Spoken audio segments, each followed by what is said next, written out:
Digitalisasi layanan perizinan penyelenggaraan event yang dibuat Polri bersama sejumlah kementerian dipercaya mampu mempermudah penyelenggaraan event di tanah air dengan harapan meraup lebih banyak cuan untuk negara. Kita akan bahas bersama Dino Hamid, Ketua Asosiasi Promotor Musik Indonesia. Selamat siang, Mas Dino. Siang. Baik, Mas Dino, kalau dari rekan-rekan promotor menyambut perizinan lewat digital ini seperti apa? Apakah memang betul ini akan mempermudah, menyederhanakan birokrasi penyelenggaraan event gitu? Atau gimana pandangannya? Ya, Tiffany. Jadi ini salah satu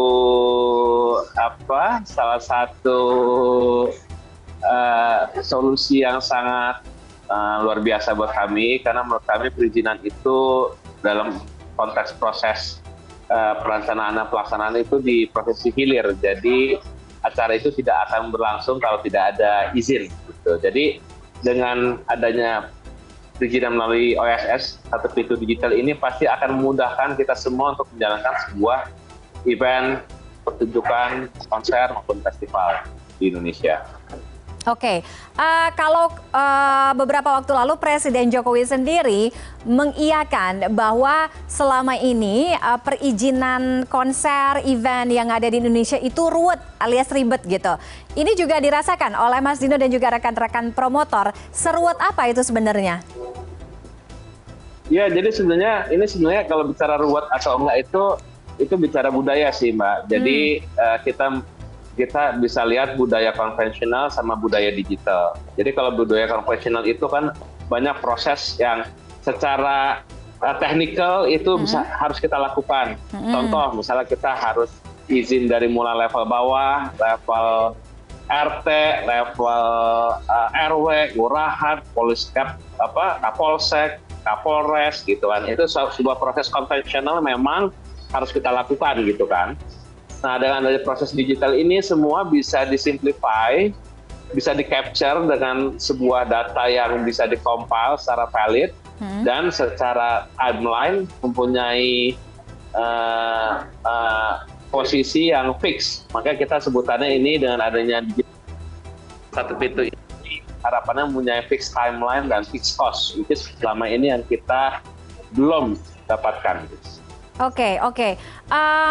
Kalau tadi memang soal perizinan yang mungkin paling banyak menyita waktu karena memang itu ruwet, kemudian ribet, kompleks sekali sistemnya, sehingga mungkin ini juga akan berdampak atau aksesnya pada soal biaya tiket atau harga tiket konser. Nah, artinya dengan digitalisasi yang sekarang ini nanti akan atau lebih memudahkan teman-teman promotor, apakah itu juga akan berpengaruh terhadap turunnya harga tiket konser yang dibilang selama ini kok di Indonesia mahal banget gitu, Mas Dino?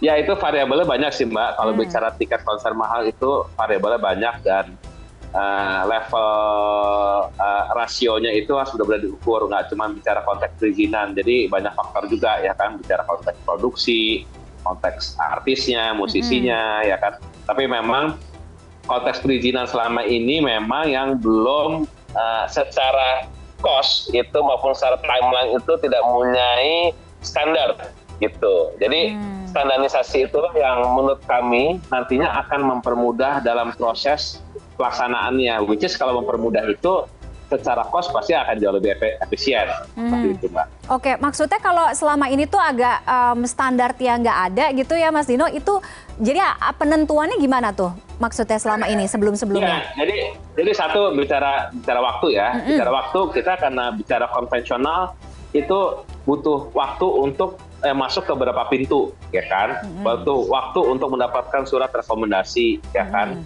Satu bicara waktu, ya kan? Itu yang belum secara format tidak mempunyai standar waktu yang kita harus jalankan. Satu, kalau semakin lama waktu kan secara operasional juga semakin banyak gitu kan pembiayaannya, logikanya aja gitu kan. Terus juga mengenai pembiayaan di setiap proses approval atau surat rekomendasi atau surat persetujuan itu kan pasti ada alokasi dana yang harus dikeluarkan gitu kan. Nah itu variabel tuh di setiap daerah pasti punya kebijakan masing-masing.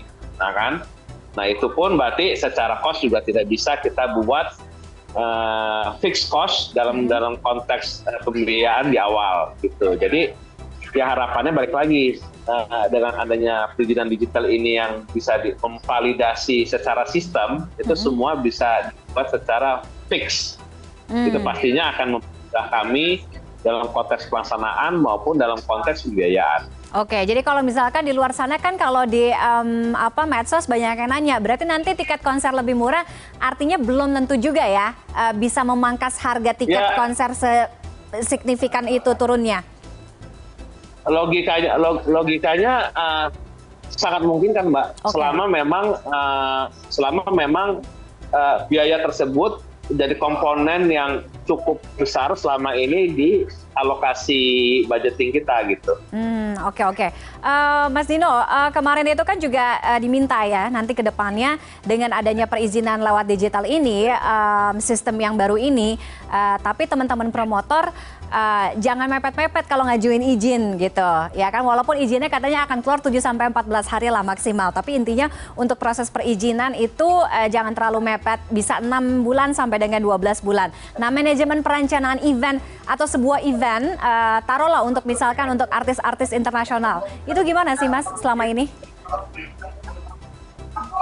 Iya, balik lagi karena kita selama ini bicaranya ya sampai hari ini ya, bicaranya sangat konvensional, jadi memang ya kita semua itu sifatnya paralel, malah bicara izin itu memang kita butuh proses cukup panjang untuk melakukan approaching dalam konteks perizinan, karena balik lagi kalau bicara artis internasional maupun lokal, kita kan posisi promotor itu kan sebagai creator Mbak ya, jadi apapun itu harus dipersiapkan secara konsep, setelah konsep itu masuk ke produksi, treatment, masuk ke budget, jadi itu memang butuh waktu sampai ketemu finalize budgetnya dan akhirnya kita putuskan oke, ini acara jalan gitu kan. Nah itu semua butuh proses. Memang kadang-kadang bicara perizinan itu perjalanan itu saat proses itu berlangsung gitu. Nah dengan ada sistem digital hari ini yang kita bisa mengupload semua data itu secara timeline ditargetkan maksimum 14 hari lokal dan 21 hari internasional, menurut kami itu ya pasti kita akan memangkas waktu kita juga dalam konteks persiapan. Karena kita tahu, dengan 14-21 hari ini kita punya saving waktu yang cukup besar untuk lebih fokus ke marketing, ke promotion, karena bicara izin tempat, izin acara sudah dikeluarkan. Gitu, Oke, kalau kita lihat konsepnya ini hulu ke hilir, tidak hanya masalah perizinan saja. Sekarang izinnya sudah dipermudah dengan digital ini. Tapi kalau kita berbicara, mungkin selama ini kenapa banyak artis yang lebih memilih datang misalkan ke Singapura gitu, tapi tidak mampir ke Jakarta, padahal jaraknya dekat gitu. Ini terkait juga dengan tawar-menawar dengan artis tersebut gitu. Nah ini gimana Mas Dino? Apakah juga dengan adanya perizinan yang dipermudah ini juga bisa menjadi salah satu keuntungan untuk bisa menarik artis-artis luar gitu ya, untuk bisa konser juga di sini? Ya jadi kalau ini sepengetahuan saya ya, karena saya ada beberapa kali, biarpun saya nggak di international konser gitu ya, nggak tunggal artis gitu, yang saya lakukan itu Justin Bieber 10 tahun lalu gitu kan. Ya memang sekarang itu banyak artis masuk ke sini itu co-promote, jadi memang ada promotor luar yang membawa artis tersebut dan partnership dengan pihak promotor lokal. Nah kalau bicara promotor luar masuk ke sini, itu pasti kan mereka butuh open ya quote unquote auditable lah gitu. Soal cost itu harus dijawabkan. Nah selama ini memang karena variabel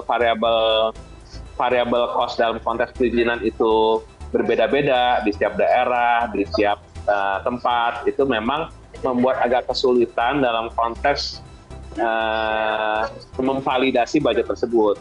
Makanya balik lagi, kalau di negara luar kan saya pengalaman misalnya buat di Malaysia, di Belanda, itu kan semua udah sistematis semua Mbak. Jadi semua udah teraudit gitu secara sistem. Jadi dalam konteks partnership dan lain-lain itu akan fair gitu secara perhitungan. Nah dengan adanya sistem ini menurut saya nggak cuma bicara konteks izin keluar, tapi di back end itu secara financial, secara performa, promotor-promotor yang bagus itu pasti kan performanya akan terbaca secara sistem gitu kan. Kalau saya agak melebar dikit kasus kemarin ada promotor yang nggak perform, akhirnya terjadi anarkis itu kan karena promotornya nggak perform gitu. Dengan ada sistem ini menurut saya itu akan terjadi auto curated gitu. Terjadi kurasi secara langsung, performa promotor-promotor baik gitu. Jadi menurut saya memang digital ini sangat kedepannya itu memang sangat value, sangat luar biasa buat industri. Oke, screening atau filter itu tadi juga ya yang bisa nantinya bisa. Karena pasti promotor terbaca semua kan, berapa bisa nanti kedepannya berapa pajak yang dibayarkan gitu kan. Jadi acara itu berlangsung baik atau tidak, itu kan semua pasti kan nanti ada quote unquote indeks performance-nya pasti akan terbaca secara back end kan gitu. Jadi menurut saya sangat luar biasa, apalagi ini kan kerjasamanya kan beberapa stakeholder gitu, pemerintahan dari BUMN, dari kepolisian, Kemenko Marves, Kemenpora, jadi semua itu secara sistem menurut saya sangat luar biasa. Jadi ya menurut saya dengan growth-nya industri pertunjukan konser festival hari ini, dengan ada ini membuat valuasi industri kita semakin maju dan dampaknya buat Indonesia juga semakin luar biasa gitu untuk attract tourism datang. Oke, baik. Terima kasih Mas Dino Hamid sudah berbincang di CNN Indonesia Connected. Hari ini kita menunggu ya penyelenggaraan event-event skala nasional internasional di Jakarta ke depannya untuk lebih banyak lagi. Terima kasih, selamat siang Mas Dino. Ya.